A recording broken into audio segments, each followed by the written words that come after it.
ఈరోజు ఈ కార్యక్రమాన్ని స్పాన్సర్ చేసిన వారు mister and missus YDS doctor Ravi garu మరియు రత్నమంజరి గారు.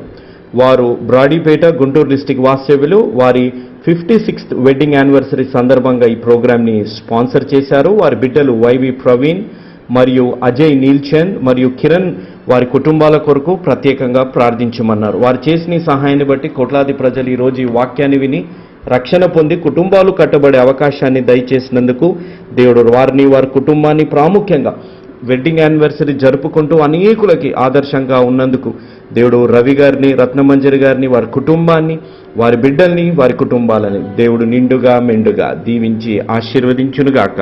ఆమేన్. దేవుని పవిత్రమైన వాక్యాన్ని వినడానికి సకాలానికి వచ్చిన మీ అందరికీ నా ప్రత్యేక వందనాలు నేను చెల్లిస్తున్నాను. దేవుడు ఈరోజు నాతో మనతో మాట్లాడడానికి ఇష్టపడుతున్నారు. ప్రభువారు మాట్లాడుతుండగా ఆయన మాటలను శ్రద్ధగా వినాలని నేను మనవి చేస్తున్నాను.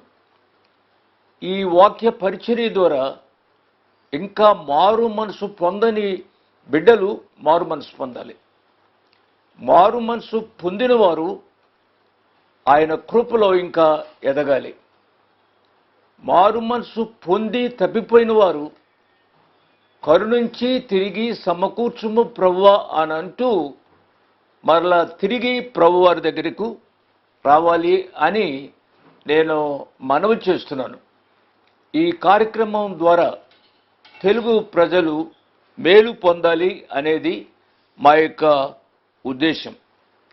ఈ దినాల్లో చాలామందికి కరోనా సోకింది.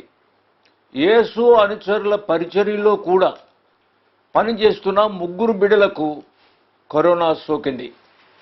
ప్రభు యొక్క మహాకృప వలన ఆ కరోనా ఇప్పుడు తగ్గిపోయింది. ఆ కరోనా సోకిన వారి కొరకు దయతో మీరు ప్రార్థన చేయండి. వారు శక్తిని పుంజుకోవాలి. ఒకరు భీమవరంలో పనిచేస్తున్న తమ్ముడు సిహెచ్ జోసెఫ్, ఆయన భీమవరంలో యేసు అనుచరుల పక్షంగా పనిచేస్తున్నారు. చాలా నమ్మకమైన తమ్ముడు. 2 జే పాల్ అనే తమ్ముడు కూడా గత దినాల్లో ఈ కరోనా వ్యాధి వచ్చింది. ఆ తమ్ముడు గుంటూరులో పనిచేస్తారు. ఆ తమ్ముడు కూడా తగ్గింది. దేవుని నామానికి స్తోత్రం. ఈ మధ్యలో నెల్లూరు, కడపలో పనిచేస్తున్న కే బాబు అనే తమ్ముడు కూడా ఈ కరోనా వచ్చింది. దేవుని యొక్క మహాకృప వలన ఆ తమ్ముడు కూడా ఈ వ్యాధి తగ్గడం చాలా సంతోషకరమైన సంగతి.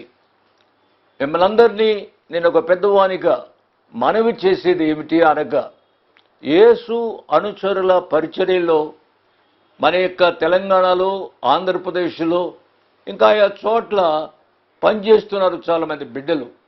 ఆ బిడ్డల యొక్క క్షేమం కొరకు మీరు ప్రార్థించమని హృదయపూర్వకంగా నా 2 చేతులు జోడించి మీకు మనవి చేస్తున్నాను.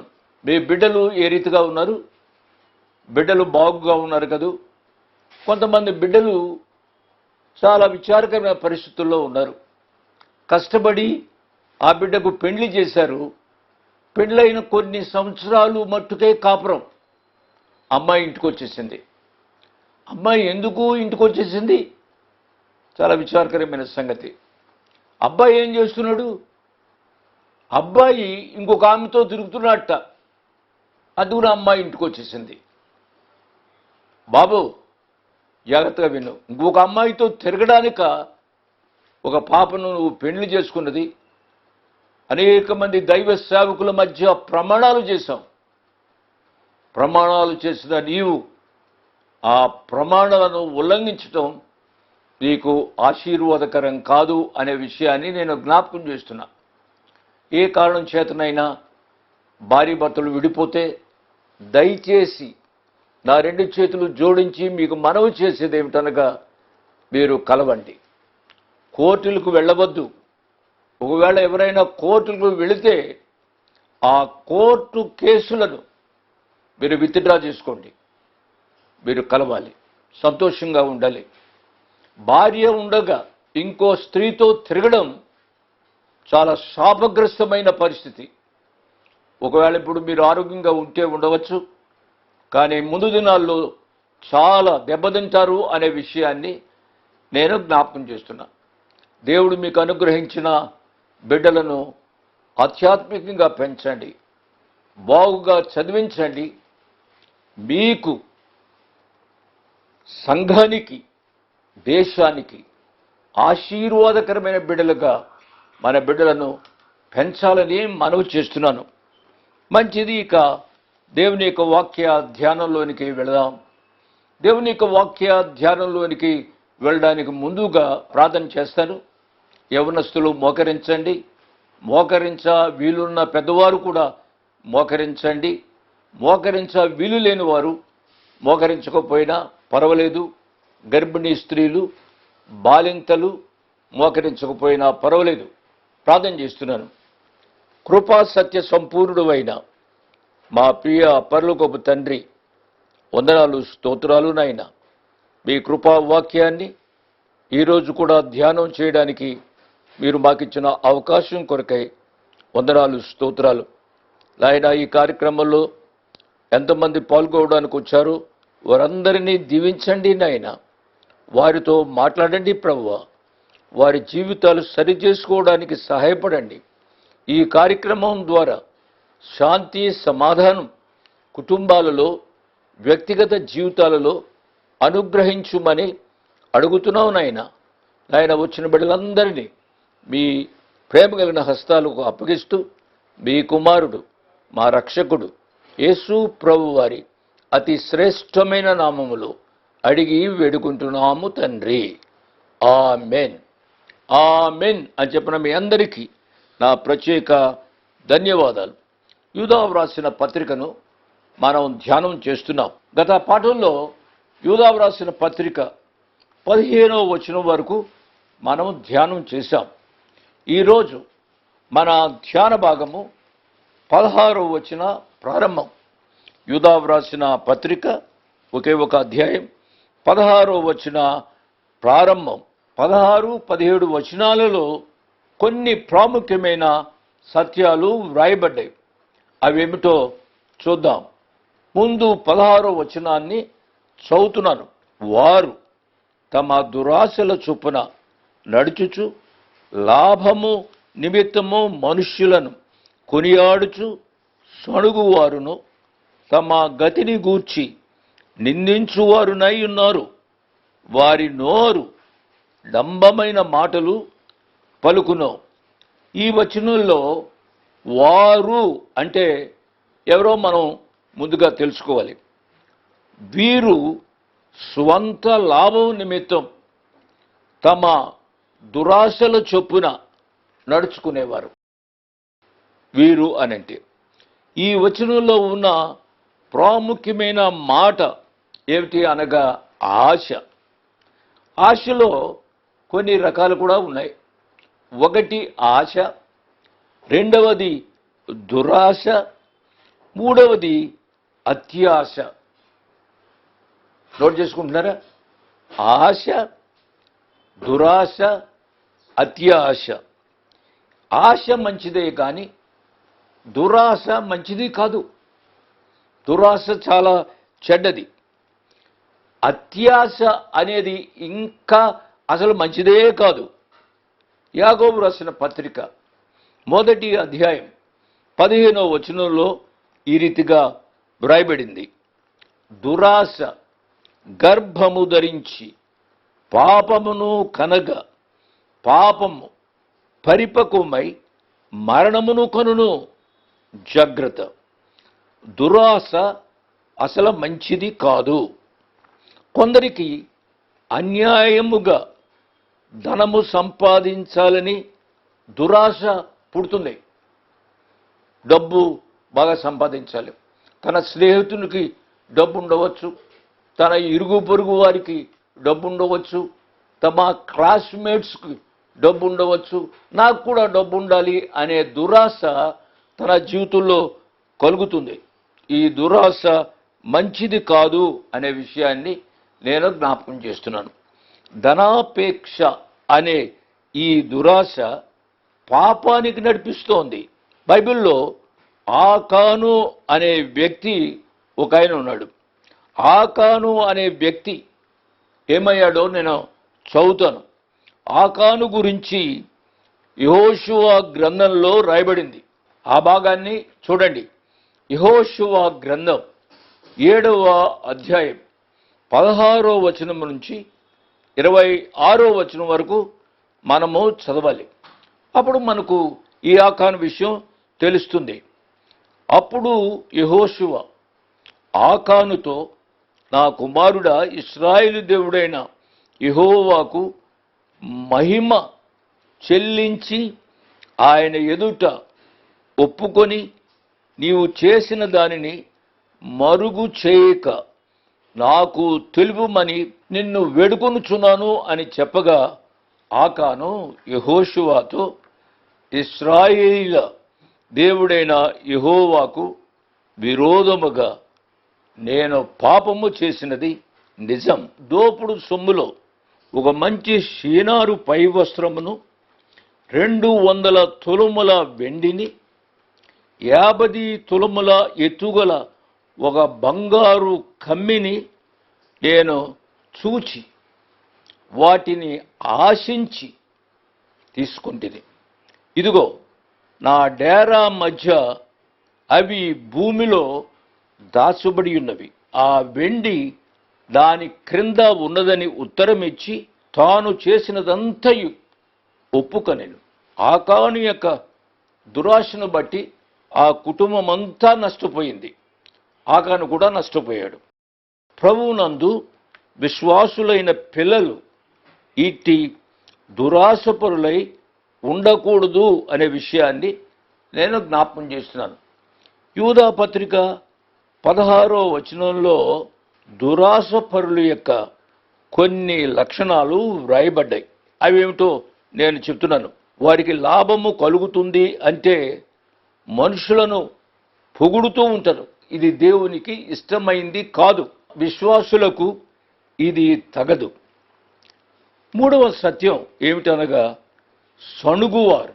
సణుగుట గూర్చి పౌలు గారు కొరింథీ సంఘానికి ఈ రీతిగా వ్రాశారు. 3 సణుగువారు అని అన్నాను. అంతకుముందు 2 విషయాలు నేను చెప్పాను. యూదా వ్రాసిన పత్రిక 16వ వచనం చదివితే ఆ 2 విషయాలు తెలుస్తాయి. 16వ వచనం నేను చదువుతున్నాను మీ మేలు కొరకు. వారు తమ దురాశల చొప్పున నడుచుచు లాభము నిమిత్తము మనుషులను కొనియాడుచు. 2 విషయాలు. లాభము నిమిత్తం నడిచేవారు, వారు తమ దురాశల చొప్పున నడిచేవారు లాభం నిమిత్తం. ఆ లాభం నిమిత్తము మనుషులను కొనియాడేవారు 2. మూడవది సణుగుట, అంటే సణుగువారు. సణగడం గురించి కొరింథీ సంఘానికి ఈ రీతిగా వ్రాశారు. చూడండి, కొరింథీలకు వ్రాసిన మొదటి పత్రిక 10వ అధ్యాయము 10వ వచనం. మీరు సణగకుడి, వారిలో కొందరు సణిగి సంహారకుని చేత నశించిరి. సణిగేవారు తప్పక తీర్పు పొందుతారు, తద్వారా వారు నశిస్తారు కూడా. ప్రభువారు సమీపముగా ఉన్నాడు గనుక ప్రభు పిల్లలలో సణుగుట మంచిది కాదు. సణిగే లక్షణం అసలు ఉండకూడదు. ఆదిమ సంఘంలో సణుగుట వలన అల్లరి లేచింది. ఈ సందర్భంలో అపోస్తలుల కార్యముల గ్రంథం 6వ అధ్యాయము మొదటి 3 వచనాలు మనం చదవాలి. చదువుతున్నాను. ఆ దినములలో శిష్యుల సంఖ్య విస్తరించుచున్నప్పుడు అనుదిన పరిచర్యలో తమలోని విధవరాండ్రను చిన్న చూపు చూచిరని హెబ్రీయుల మీద గ్రీకు భాష మాట్లాడు యూదులు సణగసాగిరి. సణుగుట మంచిది కాదు. వాక్యం వింటున్నా నా ప్రియ బిడ్డలారా, భర్తలు భార్యల మీద సణగకూడదు, భార్యలు భర్తల మీద సణగకూడదు, తల్లిదండ్రులు బిడ్డల మీద సణగకూడదు. సణుగుట కనబడని బహుభయంకరమైన పాపం. 4వ సత్యాన్ని జ్ఞాపకం చేస్తున్నాను. తృప్తి లేని జీవితం కలిగి ఇతరులను నిందించుట 4వ లక్షణం. ఈ రీతిగా నిందించడం దేవుని పిల్లలకు అసలు తగదు. నిందించేవారు దేవుని పిల్లలకు విరోధులు. 5వ పాయింట్ చెబుతున్నాను. 5వ పాయింట్, డంబముగా మాట్లాడువారు. డంబమైన మాటలు అంటే బడాయి మాటలు. ఈ బడాయి మాటలు క్రీస్తు విరోధిని సూచిస్తున్నాయి. ఈ మాటలు గూర్చి పేతురు గారు వ్రాసిన ఒక వచనాన్ని చదువుతాను. పేతురు గారు వ్రాసిన 2వ పత్రిక 2వ అధ్యాయము 18వ వచనాన్ని చదువుతున్నాను. వీరు వ్యర్థమైన డంబపు మాటలు పలుకుచు తామే శరీర సంబంధమైన దురాశలు గలవారై తప్పు మార్గమందు నడుచువారిలో నుండి అప్పుడే తప్పించుకొనిన వారిని పోకిరి చేష్టల చేత మరలు కొల్పుచున్నారు. ఇక 17వ వచనం నుండి 19వ వచనం వరకు చదువుతాను. యూదా వ్రాసిన పత్రిక ఒకే ఒక అధ్యాయం 17వ వచనం నుంచి 19వ వచనం వరకు చదువుతున్నాను. అయితే ప్రియులారా, అంత్యకాలమునందు తమ భక్తిహీనమైన దురాశల చొప్పున నడుచు అపహాసకులుందురని మన ప్రభు అయిన యేసుక్రీస్తు అపోస్తలులు పూర్వమందు మీతో చెప్పిన మాటలను జ్ఞాపకం చేసుకొనుడి. అట్టివారు ప్రకృతి సంబంధులను ఆత్మ లేనివారునయుండి భేదములు కలుగు చేయుచున్నారు. ఈ వచనాలలో దేవుని బిడలకు కొన్ని హెచ్చరికలు ఇవ్వబడ్డాయి. అంత్యకాలమందు తమ భక్తిహీన దురాశల వలన నడుచు పరిచారకులు ఉందురని ప్రభువారు అపోస్తలులతో ఇదివరకే చెప్పారు. దీనిని బట్టి చూడగా హానోకు కాలంలో కూడా ఇట్టి దుర్బోధకులు ఉన్నారు అని మనం గ్రహించాలి. అటువంటి పరిస్థితుల్లో కూడా హానోకు ఎంతో నమ్మకంగా బ్రతికాడు. అదే రీతిగా ప్రస్తుత కాలంలో ఉన్న మనము కూడా మన జీవితాంతం వరకు నమ్మకంగా జీవించాలి. ఈ సందర్భంలో పేతురు గారు వ్రాసిన కొన్ని వచనాలు చదువుతాను. పేతురు గారు వ్రాసిన 2వ పత్రిక 3వ అధ్యాయము 2వ వచనం నుంచి 4వ వచనం వరకు. పరిశుద్ధ ప్రవక్తల చేత పూర్వమందు పలుకుబడిన మాటలను ప్రభువైన రక్షకుడు మీ అపోస్తలుల ద్వారా ఇచ్చిన ఆజ్ఞను మీరు జ్ఞాపకము చేసుకునవలనను విషయమును మీకు జ్ఞాపకం చేసి నిర్మలమైన మీ మనస్సులను రేపుచున్నాను. అంత్యదినములలో అపహాసకులు అపహసించుచూ వచ్చి తమ స్వకీయ దురాశల చొప్పున నడుచుకొనుచు ఆయన రాకడను గూర్చిన వాగ్దానం ఏమాయిను పితరులను నిద్రించినది మొదలుకొని సమస్తమును సృష్టి ఆరంభమున ఉన్నట్టే నిలిచియున్నదే అని చెప్పుదురని మొదట మీరు తెలుసుకునవలెను. ఈ సందర్భాన్నే యూదా భక్తుడు ఇక్కడ చెబుతున్నాడు. ఈ దినాలలో మనం కూడా దుర్బోధకులను ఎదిరించాలి.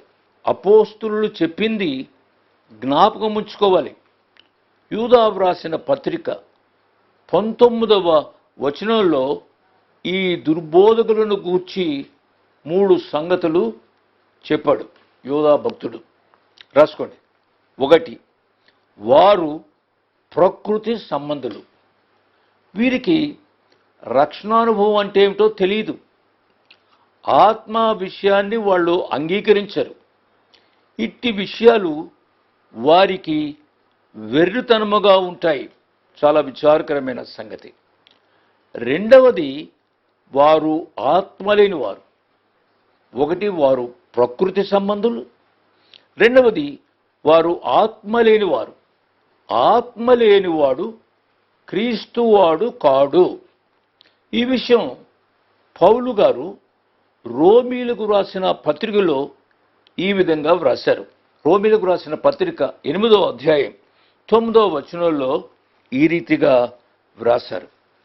దేవుని ఆత్మ మీలో నివసించి ఉన్న ఎడల మీరు ఆత్మ స్వభావము గలవారియే గాని శరీర స్వభావము గలవారు కారు. వినరు కదూ. ఒకడు యేసుక్రీస్తునందు విశ్వసించినప్పుడే దేవుని ఆత్మ చేత ముద్రించబడతాడు. ఇదే మాటను పౌలు గారు ఎఫెసీయులకు రాసిన పత్రికలో నొక్కి వక్కాణించారు. ఎఫెసీయులకు రాసిన పత్రిక 1వ అధ్యాయం 13వ వచనాన్ని చదువుతున్నాను. మీరును సత్యవాక్యమును అనగా మీ రక్షణ సువార్తను విని క్రీస్తునందు విశ్వాసముంచి వాగ్దానము చేయబడిన ఆత్మ చేత ముద్రించబడితిరి. ఆత్మ సంబంధి అనగా రక్షింపబడి ఆత్మను పొందినవాడు అనే అర్థం. ఇతడు అన్నిటినీ వివేచించి ఆత్మ సంగతులనే మనస్కరిస్తాడు. క్రీస్తు ఆత్మ లేనివారు ఆయన వారు కారు. ఇట్టి వారిని నామకార్థ క్రైస్తవులు అని అంటారు. వాక్యం వింటున్నా నా ప్రియ బిడ్డలారా, మీరు యేసు ప్రభు వారిని మీ హృదయంలోనికి ఆహ్వానించారా? మామూలు భాషలో చెప్పవలసి వస్తే మీరు రక్షింపబడ్డారా? యేసు ప్రభు వారిని మీ హృదయాల్లోనికి ఆహ్వానించడం ద్వారా పరిశుద్ధ ఆత్మను పొందినట్లు అవుతుంది. అంటే మీరు పరిశుద్ధాత్మను పొందారా అనే ప్రశ్న వేస్తున్నాను. ఒకవేళ పరిశుద్ధాత్మను పొందలేదా? ప్రకృతి సంబంధులుగా జీవిస్తున్నారా? ఆలోచించండి. 3, భేదములు కలుగు చేయువారు. భేదములు కలుగు చేయుట శరీర కార్యమే గాని ఆత్మ కార్యము కాదు. ఈ సందర్భంలో గలతీయులకు రాసిన పత్రిక 5వ అధ్యాయము 19వ వచనం నుండి 21వ వచనం వరకు చదవాలి. శరీర కార్యములు స్పష్టమైనవి. అవేవనగా జారత్వము, అపవిత్రత, కాముకత్వము, విగ్రహారాధన, అభిచారము, ద్వేషములు, కలహము, మత్సరములు, క్రోధములు, కక్షలు, భేదములు, విమతములు, అసూయలు, మత్తతలు, అల్లరితో కూడిన ఆటపాటలు మొదలైనవి. వీటిని గూర్చి నేను మునుపు చెప్పిన ప్రకారము ఇట్టి వాటిని చేయువారు దేవుని రాజ్యమును స్వతంత్రించుకునరని మీతో స్పష్టముగా చెప్పుచున్నాను. సంఘమునందు కక్షలు, భేదాభిప్రాయములు పుట్టించుట గొప్ప పాపము అని గ్రహించాలి. ఇక యూదా వ్రాసిన పత్రికలో ఇంకా కొన్ని వచనాలు మిగిలి ఉన్నాయి. ఆ మిగిలిన వచనాలను వచ్చే పాఠంలో నేను సవిస్తరంగా వివరిస్తాను. ఇంత ఓపికగా ఉన్న మిమ్ములను నా 2 చేతులు జోడించి అభినందిస్తున్నాను. దేవుడు మిమ్ములను దీవించునుగాక, మీ కుటుంబాలను దీవించునుగాక. భార్యాభర్తలుగా లేక తల్లిదండ్రులుగా ఉన్న మిమ్ములను దేవుడు దీవించునుగాక. బిడ్డలను ప్రభు కొరకు పెంచండి. మరి ఒకసారి చెప్తున్నాను, ఏ కారణము చేతనైనా భార్యాభర్తలుగా మీరు విడిపోతే ఈ ప్రసంగము ద్వారా మీరు కలవాలని నా 2 చేతులు జోడించి బ్రతిమలాడుతూ మీకంటే పెద్దవాడినైనా నేను చెప్తున్నాను. దయచేసి నా మాట వినండి. ఇంత ఓపికగా ఉన్న మిమ్మలను నేను అభినందిస్తున్నాను. ఈ కార్యక్రమాన్ని ఈ రీతిగా మేము కొనసాగించాలి అని అంటే దయతో మీ సహాయాన్ని నేను కోరుతున్నాను. ఒక కార్యక్రమానికి అయ్యే ఖర్చు 14,500 రూపాయలు. మీరు ఎంతైనా సహాయం చేయండి. చాలామంది సహాయం చేస్తున్నారు, నేను కాదనటంలే. సహాయం చేస్తున్న వారే సహాయం చేస్తున్నారు. ఇంతవరకు సహాయం చేయని వారు దయతో సహాయం చేయమని మనవి చేస్తూ ముగిస్తున్నాను. దేవుడు మిమ్మలను నిండారుగా దీవించును గాక. ఆమేన్. Praise the lord. దేవుని నామానికి స్తోత్రం. మీ అందరి ముందుకు రావడానికి కారణం యేసు అనుచరుల ఈ పరిచర్యలో ప్రాముఖ్యంగా మీ అందరి ప్రియతమ అన్న జోషన్న గారు వచనం వెంబడి వచనం ధ్యానిస్తున్న ప్రతి గ్రంథాన్ని గాని పత్రికను గాని మీకు అతి సమీపంగా అందచేయాలని, మీరు ప్రతిరోజు విని దాని ద్వారా ఆశీర్వదింపబడి కొంతమంది రక్షణ పొందాలని ఒక ప్రేరేపణ మా జీవితాల్లో కలిగింది. కాబట్టి నాన్నగారు బోధించే ప్రతి వచనం వెంబడి వచన ధ్యానాలని యూట్యూబ్లో ఏ రోజు చెప్పుతున్న వాక్య ధ్యానాన్ని ఆ రోజే యూట్యూబ్లో అప్లోడ్ చేయడం జరుగుతుంది. మా అన్నగారు జాన్ స్పర్జన్ గారు బోధించేది పాయింట్ వైజ్ చెప్పే వాక్య సందేశాలని ఆ రోజు చెప్పేది వెంటనే యూట్యూబ్లో అప్లోడ్ చేయబోతుంది. అదేవిధంగా నేను హీరోస్ ఆఫ్ ది బైబిల్ అనే సిరీస్ని చెప్తుండగా వాటిని కూడా వెంటనే యూట్యూబ్లో అప్లోడ్ చేయడం జరుగుతుంది. కాబట్టి మీరు ఎవరైనా టీవీ చూడలేని పక్షాన ఈ యూట్యూబ్ ఛానల్లో JFM భక్త్ సింగ్ లేక భక్త్ S9 అని మీరు యూట్యూబ్లో టైప్ చేస్తే మీకు ఈ ఛానల్ వస్తుంది. ఈ విధంగా దాని చిత్రం ఉంటుంది. కాబట్టి దీన్ని వెంటనే మీరు సబ్స్క్రైబ్ చేయండి, బెల్ ఐకాన్ ప్రెస్ చేయండి, మీకు నోటిఫికేషన్ వస్తుంది అప్లోడ్ అవ్వగానే. కాబట్టి మీరు ప్రోగ్రాంకి ముందన్నా వినొచ్చు, ప్రోగ్రాం తర్వాతైనా మీరు మిస్ అయిన సమయంలో ఈ ప్రోగ్రాంని, ఈ వచన ధ్యానాలని, ఈ పాయింట్ వైజ్ ధ్యానాలని, ఈ character wise heroes of the Bible ధ్యానాలని మీరు యూట్యూబ్లో విని ఆశీర్వదింపబడాలని, ఈ విధంగా అనేకులకి ఈ రక్షణ సువార్త మీరు కూడా దీన్ని షేర్ చేయడం ద్వారా చేరవేయాలని మా మనవి. దేవుడు మిమ్మల్ని దీవించి ఆశీర్వదించునుగాక. ఆమేన్. ఇంతవరకు వాక్యాన్ని విన్నందుకు మీకు నా హృదయపూర్వక వందనాలు. ఒక ప్రత్యేకమైన మనవి చేయడానికి మరొకసారి మీ ముందుకు వస్తున్నాను. అదేమిటనగా, ఈ కార్యక్రమాన్ని నిర్వహించడానికి నేను ఎంతో ధైర్యం చేశాను అనే విషయాన్ని జ్ఞాపకం చేస్తున్నాను. డబ్బుండి కార్యక్రమాన్ని ప్రారంభించలేదు. నన్ను రక్షించి ఇంతవరకు పిలిచిన ప్రభు ఉన్నారు అని, తదుపరి విశ్వాసులైన మీరు ఉన్నారు అనే ధైర్యంతో ఈ కార్యక్రమాన్ని కొనసాగిస్తున్నాం. కాబట్టి ఈ కార్యక్రమానికి అయ్యే ఖర్చులో కొంత భాగమైన మీరు భరించాలని మనవి చేస్తున్నాను. ఒకరోజు కార్యక్రమానికి ఎంత ఖర్చు అవుతుందో ఆ విషయాలు మీరు తెలుసుకోవాలంటే దయతో నాకు ఫోన్ చేసి కానీ, ఆఫీసుకు ఉత్తరం రాసి కానీ తెలుసుకుని సహాయపడమని ఒక తండ్రిగా, దైవదాసునిగా, అంకులుగా మీకు మనవి చేస్తున్నాను. దేవుడు మిమ్మల్ని నిండారుగా దీవించునుగాక. ఆమేన్.